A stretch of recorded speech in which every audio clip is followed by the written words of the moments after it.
एक रिलीजन ये कहता है, जहां बचपन से बच्चे को सिखाया जा रहा है कि जब पूरी दुनिया में हमारी जनसंख्या 50% हो जाएगी तब द डे ऑफ जजमेंट आएगा। ध्यान से समझिए, उनके बच्चे बच्चे को सिखाया जा रहा है कि जब हमारी जनसंख्या 51%, 50 नहीं 51 मेजॉरिटी हो जाएगी, तब द डे ऑफ जजमेंट आएगा। फिर यह तय होगा कौन हेवन में जाएगा, कौन हेल में जाएगा, कौन स्वर्ग में जाएगा, कौन नरक में जाएगा। दूसरा रिलीजन भी यही सिखा रहा है, बस केवल शब्द अलग है। वो कह रहा है कि जब पूरी दुनिया में जिसको हम फॉलो करते हैं, जिसकी हम इबादत करते हैं, ऐसे लोग 51% हो जाएंगे तब कयामत की रात आएगी। तो एक आदमी दिन की बात करता है, दूसरी आदमी रात की बात करता है। एक कहता है द डे ऑफ जजमेंट, दूसरा कहता है नाइट ऑफ कयामत, कयामत की रात। जब 51% हो जाएंगे पूरी धरती में तब कयामत की रात आएगी, तब यह तय होगा कौन जन्नत में जाएगा, कौन जहन्नुम में जाएगा। और फिर बहुत बढ़िया ऑफर दे दिया कि जन्नत में जाएंगे, दूध की नदी मिलेगी, फूलों का बिस्तर मिलेगा। आप सबको पता होगा, उसमें ज्यादा एक्सप्लेन करने की जरूरत नहीं, देखा होगा आपने गूगल में। केसर की शराब मिलेगी और उस पर एक नया ऑफर दे दिया, 72 हूर मिलेगी। हमने क्या सिखाया बच्चों को? अष्टांग योग को पालन करो, इंद्रियों पे नियंत्रण करो, बुरा मत देखो, बुरा मत सोचो, बुरा मत करो, आंख पे नियंत्रण करो, कान पे नियंत्रण करो, अपनी वाणी पे नियंत्रण करो, सत्य अहिंसा का पालन करो, संतोषम परमम सुखम रखो, किसी से ईर्ष्या नहीं, किसी से द्वेष नहीं, तब मोक्ष प्राप्ति होगी। यही सिखाया ना। बोले मोक्ष में क्या मिलेगा? बोले कुछ नहीं मिलेगा, इधर कोई ऑफर है ही नहीं है। मोक्ष में क्या मिलेगा? मतलब इतनी मेहनत करना है, अष्टांग योग का पालन करना है, वाणी पे नियंत्रण करना है, सतोगुड़ी खाना है, सतोगुड़ी रहना है, अच्छा सोचना, अच्छा बोलना, सब कुछ करना। उसके बाद क्या होगा जी? कुछ नहीं मिलना। उधर बहुत बढ़िया ऑफर, सब कुछ करो, सब कुछ करो, सब कुछ करो, लेकिन जन्नत में तुम ही जाओगे। और जन्नत में अच्छा खासा एक पैकेज, पूरा ऑफर। यह पूरी दुनिया में अशांति का कारण यही है। ना आज तक किसी ने जन्नत देखी है, ना आज तक किसी ने हेवन देखा, लेकिन पूरी दुनिया में टकराहट का यही कारण है और धर्मांतरण का यही कारण। और धर्मांतरण कैसे कैसे हो रहा है? पैसे का लालच देके, धोखा देके, ये करके, हॉस्पिटल में लालच देके, ये सारा कुछ हो रहा था। और आज तो आश्चर्य की मेरे सीमा ही नहीं रह गई जब मैं सुबह सुबह अखबार पढ़ रहा था कि कानपुर में एक धर्मांतरण हुआ है 10वीं के बच्चे का। आपको यह सुन के आश्चर्य होगा, कानपुर में पुलिस ने मुकदमा दर्ज किया है। टीचर ने कन्वर्ट किया है बच्चे को, और यह कह के कन्वर्ट किया कि तुम कन्वर्ट हो जाओ। सोचो, टीचर, स्कूल की टीचर, 10वीं का बच्चा, 10वीं का मतलब 16 साल का बच्चा, तुम कन्वर्ट हो जाओ और मेरे साथ रिलेशन बना लो। Can you imagine it? यह भारत में हो रहा है। बाकी सब तो पता चला था, लेकिन यह भी एक नया मॉडल है। यह कानपुर के पेपर में आज ही निकला हुआ है। मुझे किसी ने कानपुर से भेजा, मैंने वहां पुलिस से बात किया, बोले हाँ बिल्कुल सही बात, ऐसा हो रहा है। धर्मांतरण राष्ट्र की सुरक्षा के लिए खतरा है कि नहीं? जरा जोर से बोलिए, पीछे से आवाज नहीं आ रही। धर्मांतरण राष्ट्र की सुरक्षा के लिए खतरा है कि नहीं? तो धर्मांतरण कराने वाले मिशनरियों और जिहादियों पे नेशनल सिक्योरिटी एक्ट लगना चाहिए कि नहीं? धर्मांतरण देश की एकता अखंडता के लिए खतरा है कि नहीं? तो उनके खिलाफ यूएपीए लगना चाहिए कि नहीं? धर्मांतरण एक वेजिंग वॉर है, एक भारत के खिलाफ अप्रत्यक्ष युद्ध है कि नहीं? तो फिर section 121 Indian penal code waging war लगना चाहिए कि नहीं? धर्मांतरण एक देशद्रोह है कि नहीं? तो धर्मांतरण कराने वाले मिशनरी और जिहादियों पर देशद्रोह की धारा लगना चाहिए कि नहीं? धर्मांतरण एक संगठित अपराध है कि नहीं? तो जब संगठित अपराध है तो आपके गुजरात में गुजकोका बना हुआ है, गुजकोका लगना चाहिए कि नहीं? मैं बार बार कहता हूं, सठे साठ्यम समाचरित, धर्मांतरण को रोकना है तो इनके खिलाफ एनएसए लगाइए, 1 साल जमानत मिलेगी नहीं। धर्मांतरण कराने वालों पे यूएपीए लगाइए, धर्मांतरण कराने वालों को बाहर से फंडिंग हो रही है, बहुत ही ऑर्गेनाइज क्राइम है, गैंगस्टर एक्ट लगाइए, गुजकोका लगाइए। धर्मांतरण अपने आप में देशद्रोह है, लेकिन इसलिए सेडिशन का धारा लगाइए, सेक्शन 124A। धर्मांतरण अपने आप में एक अप्रत्यक्ष युद्ध है। मैं युद्ध क्यों कह रहा हूं? 500 साल यहां मुगलों ने राज किया। वो केवल लूटने के लिए आए थे क्या?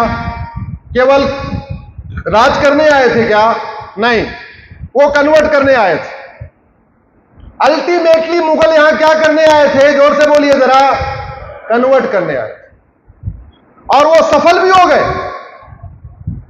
15वीं शताब्दी में भारत में एक भी कोई मुस्लिम नहीं था, एक नहीं, सिंगल नहीं कोई था।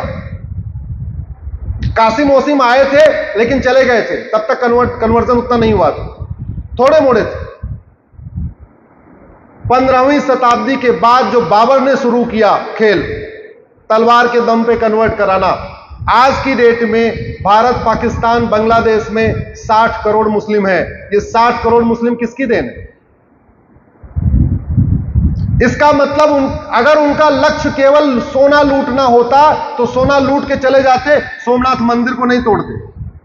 अगर उनका लक्ष्य केवल यहां राज करना होता तो राज करते रहते, अयोध्या को नहीं तोड़ते, काशी को नहीं तोड़ते, भोजशाला को नहीं तोड़ते, भद्रकाली को नहीं तोड़ते, अटाला को नहीं तोड़ते।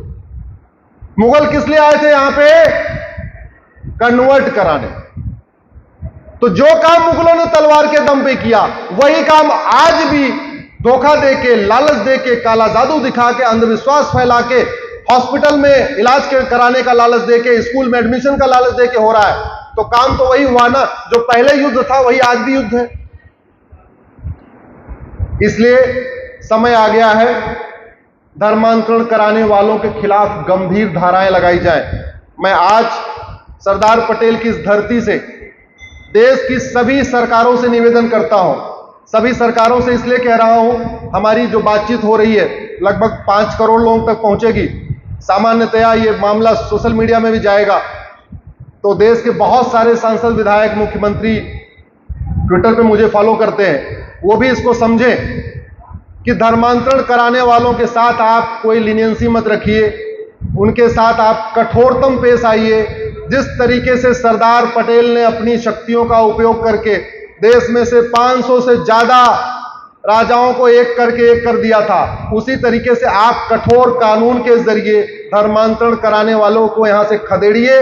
इनको नहीं खदेड़ेंगे तो जैसे आज दुनिया के कई देशों में आगजनी हो रही है, कई देश में आग लगी है, आज नहीं तो कल ये भारत में होगा। संविधान का लक्ष्य है भारत की संस्कृति को मजबूत करना। भारत की संस्कृति आज की नहीं है, हजारों साल पुरानी है। जब पूरी दुनिया में लोग जाहिल की जिंदगी जीते थे तो हमारे पास हड़प्पा मोहनजोदड़ो था। जब लोगों को कपड़ा पहनना नहीं आता था, हमारे पास एक प्लान्ड शहर था हड़प्पा मोहनजोदड़ो, जहां सारे मकानों के ड्राइंग रूम की एक साइज थी, बेडरूम की एक साइज थी, किचन की एक साइज थी, बीच में सड़कें थी। इसलिए जब हम स्वतंत्र हो चुके हैं तो 700 साल की गुलामी के दौरान जो कुप्रथाएं आई हैं, उन कुप्रथाओं को खत्म करना जरूरी है। और भारत का संविधान भी यही कहता है, आर्टिकल 13 यही कहता है। आर्टिकल 13 पे कभी चर्चा नहीं होती है, जो लॉ के स्टूडेंट हैं उसको जरूर पढ़ें आर्टिकल 13 को।